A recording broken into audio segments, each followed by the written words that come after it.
കട റോഡിലായിരുന്നു. അതങ്ങനെ പൊളിച്ചപ്പോൾ നേരെ വീട്ടിൽ വന്ന് തുടങ്ങിയതാണ്. പിന്നെ അങ്ങോട്ട് പോയുമില്ല. ഇങ്ങോട്ടൊരു 10 വർഷത്തിൽ കൂടുതലായിട്ട് ഇവിടെ തുടങ്ങിയിട്ട്.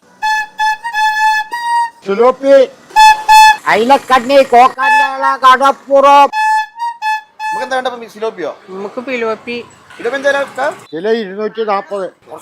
അമ്മക്ക് അമ്മക്ക് വെറുതെ കൊടുക്കാലോ.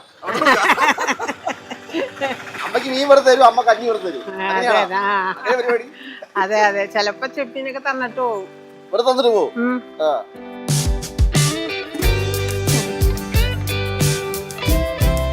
വീട്ടിലെ ഊണ് എന്ന് നമ്മൾ വഴിയോരങ്ങളിൽ മൊത്തം ബോർഡുകൾ കണ്ടിട്ടുണ്ടാവും. അവിടേക്ക് നമ്മൾ ഭക്ഷണം കഴിച്ചിട്ടുണ്ടാവും. പക്ഷേ അത് വീട്ടിലെ ഊണാണോ ചോദിച്ചാൽ വീട്ടിലെ ഊണാണോ? കാരണം എല്ലാം ഷെഡൊക്കെ കെട്ടി ആൾക്കാർ നടത്തുന്ന ഒരു കടകൾ. പക്ഷെ നല്ല ഭക്ഷണമായിരിക്കും കേട്ടോ. നമ്മൾ ഇഷ്ടംപോലെ കടകൾ ചെയ്തിട്ടുണ്ട്, ഭക്ഷണം കഴിച്ചിട്ടുണ്ട്, എല്ലാം ഗംഭീരമാണ്. ഒക്കെ പോട്ടെ. അപ്പോൾ നമ്മൾ ഇന്ന് വന്നേക്കുന്നത് പക്കാ ഒരു വീട്ടിലെ ഊണ് കഴിക്കാനാണ്. ഇത് കണ്ടില്ലേ വീട്. മീൻകാരൻ വന്നു, മീൻ വാങ്ങി അമ്മ അകത്തേക്ക് പോയിട്ടുണ്ട്. പിന്നെ അതിന് പുറമെ അച്ഛൻ രാവിലെ മാർക്കറ്റിൽ പോയി മീൻ കുറേ വാങ്ങി കൊണ്ടുവരും. അങ്ങനെ പക്ക ഒരു വീട്ടിലെ ഊണ്, കൂടെ നല്ല അടിപൊളി ചൂടൻ കഞ്ഞി. അപ്പം വിട്ടേക്കാ വാ.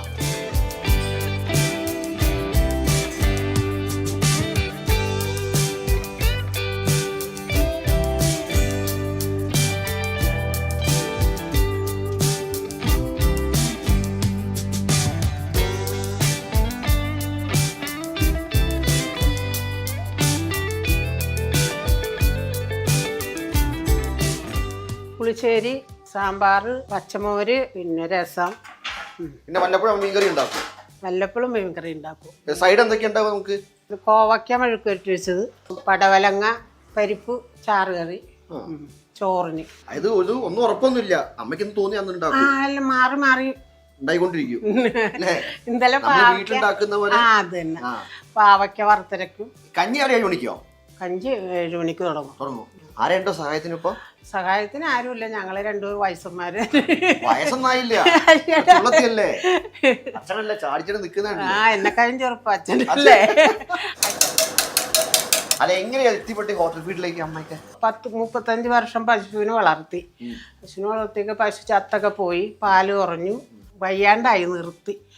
അങ്ങനെ ഇപ്പോൾ കഞ്ഞിക്കച്ചവടം തുടങ്ങാൻ ഒരാൾ പ്രേരിപ്പിച്ചു നമ്മളെ.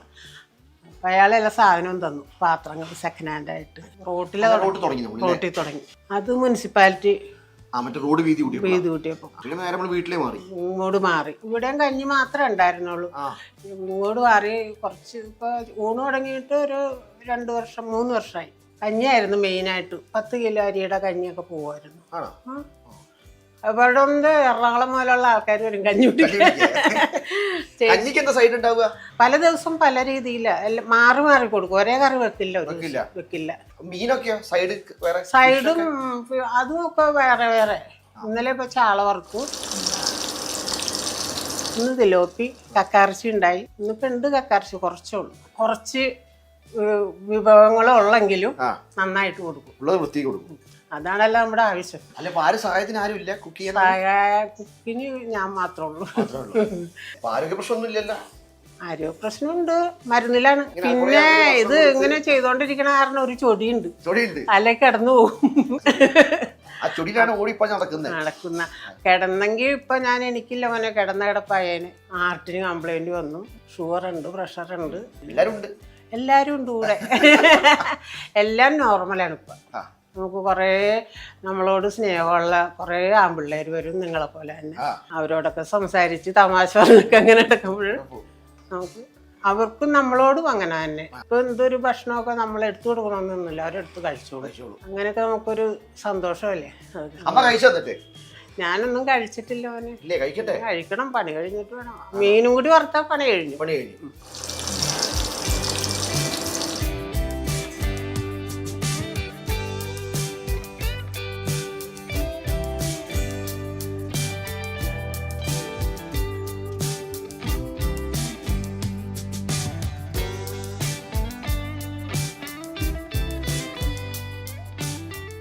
ചൂട് കഞ്ഞിക്ക് 50 രൂപ, ചോറിന് 60 രൂപ. കഞ്ഞിയും അൺലിമിറ്റഡ്, എത്ര വേണേലും കഞ്ഞി തരും. അച്ചാറ്, മാങ്ങാച്ചാറുണ്ട്, കോവയ്ക്ക മെഴുക്കുരട്ടുണ്ട്, ഇത് പടവലങ്ങ കറി, പിന്നെ അമ്മ ലേശം എനിക്ക് പാവയ്ക്ക കയ്പ്പയ്ക്ക് തന്നിട്ടുണ്ട്.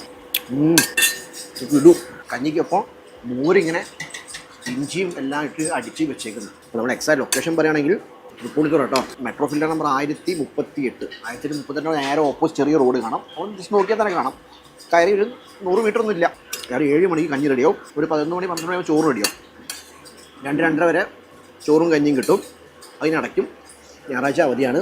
എന്തായാലും കൊച്ചി ഭാഗത്ത് ഇരുന്ന് ആരെങ്കിലുമൊക്കെ ഉണ്ടെങ്കിൽ നല്ല കഞ്ഞിയോ ചോറൊക്കെ കഴിക്കാൻ തോന്നിയാൽ ശ്യാമളമ്മയുടെ വീട്ടിൽ വന്നാൽ നല്ല കഞ്ഞി കുടിക്കാം. കാരണം ഞാൻ വല്ല കഴിച്ചിട്ട് പോട്ടെ.